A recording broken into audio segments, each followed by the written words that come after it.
Говори Златен век. Здравейте, приятели!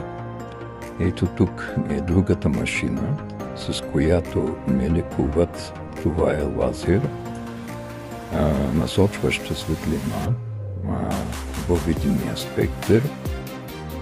По принцип, доколкото прочетох, лазерът служи за ускорено възстановяване на определените тъкани, стави и други неща, които са свързани именно с претърпяване на травми, операции и други.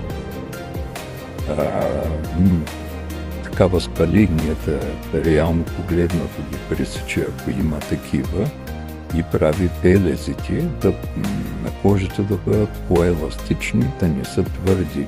Защото ако са твърди, тогава вече ще предизвикат ограничения. Благодаря ви.